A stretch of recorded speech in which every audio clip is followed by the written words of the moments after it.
ഈ അപ്രതീക്ഷിതമായ ദുരന്തത്തിൽ പകച്ചു നിന്ന് തങ്ങളെ ചേർത്ത് നിർത്തിയ നാടിന് നന്ദി പറഞ്ഞ തൊടുപുഴ വെള്ളിയാമറ്റത്ത് കുട്ടി കർഷകർ 13 പശുക്കളെ നഷ്ടമായപ്പോൾ അതിന്റെ ഇരട്ടി വാങ്ങുന്നതിനുള്ള സഹായമാണ് നാട് മാത്യുവിനും കുടുംബത്തിനും നൽകിയത്.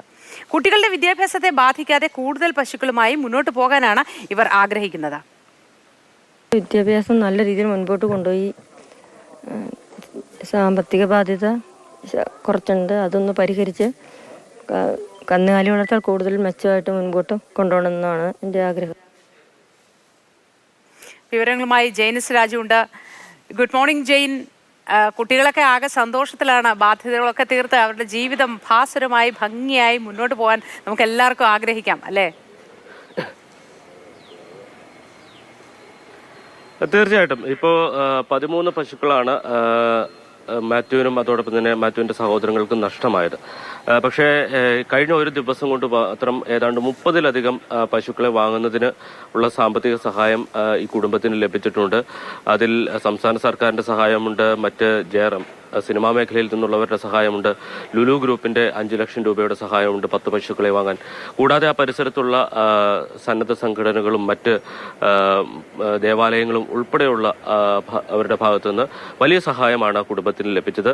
പക്ഷേ ഇതിനകത്തെ ഒരു പ്രതിസന്ധി എന്ന് പറയുന്നത് ഈ ലഭിച്ച മുഴുവൻ സഹായത്തിനും പശുക്കളെ വാങ്ങി നോക്കാനുള്ളൊരു സാഹചര്യം ഇപ്പോൾ അവിടെയില്ല. കാരണം ഒന്ന്, അതിന് അനുയോജ്യമായിട്ടുള്ള ഒരു തൊഴുത്തില്ല. കൂടാതെ ഈ 3 കുട്ടികളും വിദ്യാർത്ഥികളാണ്. ഇതിൽ മാത്യു 10ാം ക്ലാസ്സിലാണ് പഠിക്കുന്നത്. അതുകൊണ്ട് തന്നെ കുറച്ചുകൂടി വിദ്യാഭ്യാസത്തിൽ ശ്രദ്ധ കേന്ദ്രീകരിക്കേണ്ട സമയമാണ്. അതുകൊണ്ട് തന്നെ കൂടുതൽ പശുക്കളെയൊക്കെ വാങ്ങിയാൽ അതിനെ നോക്കാനുള്ള ബുദ്ധിമുട്ടുണ്ട്. അപ്പോൾ അതുകൂടി പരിഗണിച്ചുകൊണ്ട് അവർക്ക് കഴിയുന്ന തരത്തിൽ കൂടുതൽ പശുക്കളെ എത്തിച്ച് ഫാം പഴയ രീതിയിൽ നന്നായി മുന്നോട്ട് കൊണ്ടുപോകണം എന്നാണ് ആഗ്രഹിക്കുന്നത്.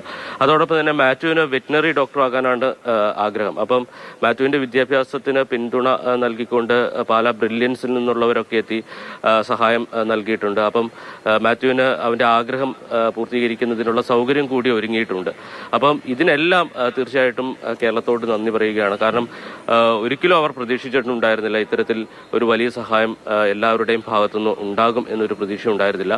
ഈ പശുക്കൾ കൂട്ടത്തോടെ ചത്തപ്പോൾ എന്ത് ചെയ്യണമെന്ന് അറിയാതെ പകച്ചു നിൽക്കുകയായിരുന്നു. കാരണം ആ കുടുംബത്തിന്റെ പ്രധാന വരുമാന മാർഗം കൂടിയാണ് ഈ ഫാമിൽ നിന്നുള്ള വരുമാനം. അപ്പോൾ അത് നഷ്ടമാകുന്നു. കൂടാതെ വീട് വെച്ചതിനടക്കം കടബാധ്യതയുണ്ട്, ലോൺ തിരിച്ചടക്കണം. അപ്പോൾ ഇതൊക്കെ എങ്ങനെ പരിഹരിക്കും എന്ന ഒരു ആശങ്കയോടെ നിന്ന സമയത്താണ് കേരളത്തിലെ എല്ലാവരും അല്ലെങ്കിൽ ഒരു നാടൊന്നിച്ച് അവരെ സഹായിക്കാൻ മുന്നോട്ട് വന്നത്. അത് തീർച്ചയായിട്ടും കേരളത്തിലെ മറ്റ് ക്ഷീരകർഷകർക്ക് കൂടി ആവേശം നൽകുന്നതാണ്, ആത്മവിശ്വാസം.